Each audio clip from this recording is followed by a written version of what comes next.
El santo del día, San Ignacio de Loyola. San Ignacio nació en 1491 en el castillo de Loyola, en Guipúzcoa, norte de España, cerca de los montes Pirineos que están en el límite con Francia. Su padre, Bertrán de Loyola, y su madre, Marina Sáenz, de familia muy distinguida, tuvieron 11 hijos, 8 varones y 3 mujeres. El más joven de todos fue Ignacio. El nombre que le pusieron en el bautismo fue Iñigo. Entró a la carrera militar, pero en 1521, a la edad de 30 años, siendo ya capitán, fue gravemente herido mientras defendía el castillo de Pamplona. Al ser herido su jefe, la guarnición del castillo capituló ante el ejército francés. Los vencedores lo enviaron a su castillo de Loyola, a que fuera tratado de su herida. Le hicieron 3 operaciones en la rodilla, dolorosísimas y sin anestesia, pero no permitió que lo atasen ni que nadie lo sostuviera. Durante las operaciones no prorrumpió ni una queja. Los médicos se admiraban. Para que la pierna operada no le quedara más corta, le amarraron unas pesas al pie y así estuvo por semanas con el pie en alto, soportando semejante peso. Sin embargo, quedó cojo para toda la vida. A pesar de esto, Ignacio tuvo durante toda su vida un modo muy elegante y fino para tratar a toda clase de personas. Lo había aprendido en la corte en su niñez. Mientras estaba en convalecencia, pidió que le llevaran novelas de caballería, llenas de narraciones inventadas e imaginarias, pero su hermana le dijo que no tenía más libros que la vida de Cristo y el año cristiano, o sea, la historia del santo de cada día. Y le sucedió un caso muy especial. Antes, mientras leía novelas y narraciones inventadas, en el momento sentía satisfacción, pero después quedaba con un sentimiento horrible de tristeza y frustración.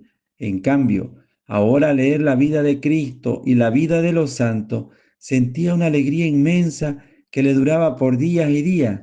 Esto lo fue impresionando profundamente. Y mientras leía las historias de los grandes santos pensaba, ¿y por qué no tratar de imitarlo?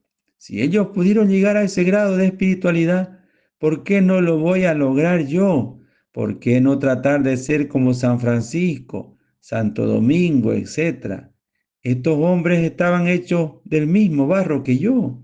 ¿Por qué no esforzarme por llegar al grado que ellos alcanzaron? Y después se iba a cumplir en él aquello que decía Jesús: dichosos los que tienen un gran deseo de ser santos, porque su deseo se cumplirá. Y aquella sentencia de los psicólogos: cuidado con lo que deseas porque lo conseguirá. Mientras se proponía seriamente convertirse una noche, se le apareció Nuestra Señora con su Hijo Santísimo. La visión lo consoló inmensamente. Desde entonces se propuso no dedicarse a servir a gobernantes de la tierra, sino al Rey del cielo. Apenas terminó su convalecencia, se fue en peregrinación al famoso santuario de la Virgen de Montserrat. Allí tomó el serio propósito de dedicarse a hacer penitencia por sus pecados.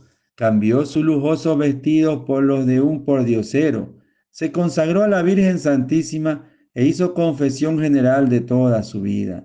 Y se fue a un pueblecito llamado Manresa, a 15 kilómetros de Montserrat, a orar y hacer penitencia. Allí estuvo un año. Cerca de Manresa había una cueva y en ella se encerraba a dedicarse a la oración y a la meditación.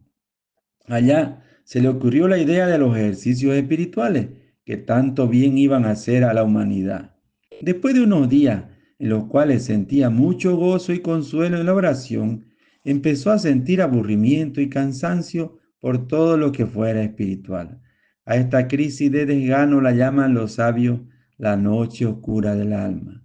Es un estado dificultoso que cada uno tiene que pasar para que se convenza de que los consuelos que siente en la oración no se los merece, sino que son un regalo gratuito de Dios. Luego le llegó otra enfermedad espiritual muy fastidiosa: los escrúpulos, o sea, el imaginarse que todo es pecado. Esto casi lo lleva a la desesperación. Pero iba notando lo que le sucedía y lo que sentía, y estos datos le proporcionaron después mucha habilidad para poder dirigir espiritualmente a otros convertidos y según sus propias experiencias, poderles enseñar el camino de la santidad. Allí orando en Manresa, adquirió lo que se llama discreción de espíritu, que consiste en saber determinar qué es lo que le sucede a cada alma y cuáles son los consejos que más necesita, y saber distinguir lo bueno de lo malo. A un amigo suyo le decía después, en una hora de oración en Manresa, aprendí más a dirigir almas que todo lo que hubiera podido aprender asistiendo a universidades. En 1523 se fue en peregrinación a Jerusalén, pidiendo limosna por el camino. Todavía era muy impulsivo y un día casi ataca a espada a uno que hablaba mal de la religión. Por eso le aconsejaron que no se quedara en Tierra Santa, donde había muchos enemigos del catolicismo. Después fue adquiriendo gran bondad y paciencia. A los 33 años empezó como estudiante de colegio en Barcelona, España. Sus compañeros de estudio eran mucho más jóvenes que él y se burlaban mucho. Él toleraba todo con admirable paciencia. De todo lo que estudiaba, tomaba pretexto para elevar su alma a Dios y adorarlo. Después pasó a la Universidad de Alcalá. Vestía muy pobremente y vivía de limosna. Reunía niños para enseñarles religión. Hacía reuniones de gente sencilla para tratar temas de espiritualidad y convertía a pecadores hablándoles amablemente de lo importante que es salvar el alma. Lo acusaron injustamente ante la autoridad religiosa y estuvo 2 meses en la cárcel. Después lo declararon inocente, pero había gente que lo perseguía. Él consideraba todos estos sufrimientos como un medio que Dios le proporcionaba para que le fuera pagando sus pecados y exclamaba, no hay en la ciudad tantas cárceles ni tantos tormentos como los que yo deseo sufrir por amor a Jesucristo. Se fue a París a estudiar en su famosa Universidad de la Sorbona. Allá formó un grupo con 6 compañeros que se han hecho famosos porque con ellos fundó la Compañía de Jesús. Son los siguientes: Pedro Fabro, Francisco Javier, la Inés Almerón, Simón Rodríguez y Nicolás Bobadilla. Recibieron doctorado en aquella universidad y daban muy buen ejemplo a todos. Los 7 hicieron votos o juramentos de ser puros, obedientes y pobres. El día 15 de agosto de 1534, fiesta de la Asunción de María, se comprometieron a estar siempre a las órdenes del sumo pontífice para que él los emplease en lo que mejor le pareciera para la gloria de Dios. Se fueron a Roma y el Papa Pablo III les recibió muy bien y les dio permiso de ser ordenados sacerdotes. Ignacio, que se había cambiado por este nombre, su nombre antiguo de Íñigo, esperó un año desde el día de su ordenación hasta el día de la celebración de su primera misa, para prepararse lo mejor posible a celebrarla con todo fervor. San Ignacio se dedicó en Roma a predicar ejercicios espirituales y a catequizar al pueblo. Sus compañeros se dedicaron a dictar clases en universidades y colegios y a dar conferencias espirituales a toda clase de personas. Se propusieron como principal oficio enseñar la religión a la gente. En 1540, el Papa Pablo III aprobó su comunidad llamada Compañía de Jesús o Jesuita. Superior general de la nueva comunidad fue San Ignacio hasta la muerte. En Roma pasó todo el resto de su vida.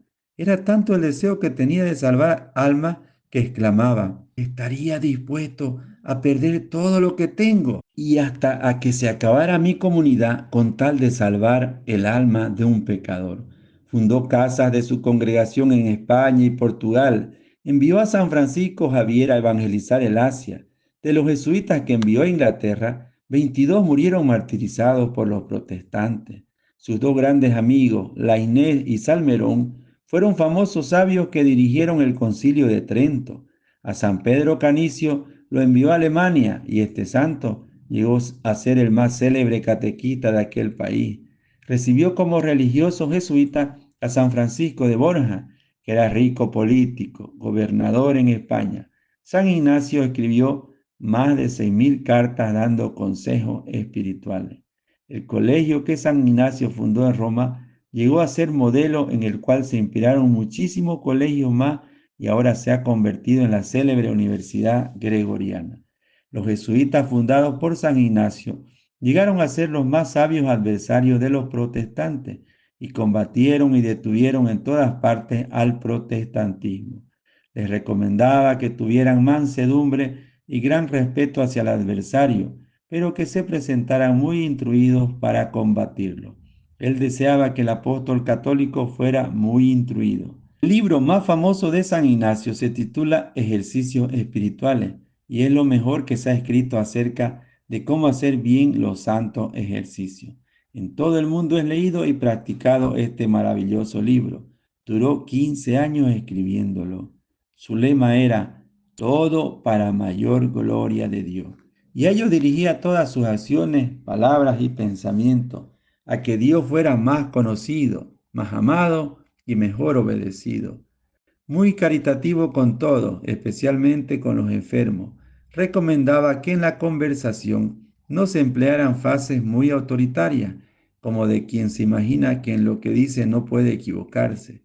Recomendaba mucho a todos que estudiaran lo más posible, pero corregía con valentía a los que veía muy orgullosos y engreídos por sus estudios, o a los que por dedicarse todo el tiempo a estudiar, no dedicaban el tiempo suficiente a rezar o a enseñar catecismo. Siempre estaba alegre. En los 15 años en que San Ignacio dirigió la Compañía de Jesús, esta pasó de 7 socios a 1000. A todos y cada uno trataba de formarlos muy bien espiritualmente. Como casi cada año se enfermaba y después volvía a obtener la curación, cuando le vino la última enfermedad, nadie se imaginó que se iba a morir y murió súbitamente el 31 de julio de 1556 a la edad de 65 años. En 1622 el Papa lo declaró santo y después Pío XI lo declaró patrono de los ejercicios espirituales en todo el mundo. Su comunidad de jesuitas es la más numerosa en la Iglesia Católica. Los pecadores lo recordaban como un sacerdote extraordinariamente comprensivo y bondadoso, que siempre los recibía bien y los atendía con el mayor esmero. Muchas veces hacía él mismo la penitencia, que no arriesgaba a imponerles a ciertos grandes pecadores, y a estos les recomendaba que su mejor penitencia sería siempre el soportar con paciencia y por amor a Dios los sufrimientos de cada día. San Ignacio compuso una oración que es muy conocida en todo el mundo y dice así: Toma, Señor, y recibe toda mi libertad, mi memoria, mi entendimiento y toda mi voluntad. Tú me lo diste. A ti, Señor, lo devuelvo. Puedes disponer de todo según tu divina voluntad. Con que me concedas tu amor y tu gracia, con esto me basta y nada más te quiero pedir. Otra oración muy amada y recomendada por San Ignacio es aquella que la gente piadosa dice después de comulgar: Alma de Cristo, santifícame. Su libro preferido después de la Santa Biblia era La Imitación de Cristo. Cada día después de almuerzo, en la visita que hacía al Santísimo Sacramento, leía un capítulo de La Imitación de Cristo. Este preciosísimo libro ha sido el más editado en el mundo después de la Biblia. Tiene ya más de 3000 ediciones y abriéndolo donde uno le salga al azar, le dice consejos maravillosamente apropiados para ese momento. San Ignacio, ruégale a Dios por todos los que como tú deseamos extender el reino de Cristo y hacer amar más a nuestro divino Salvador. Amén.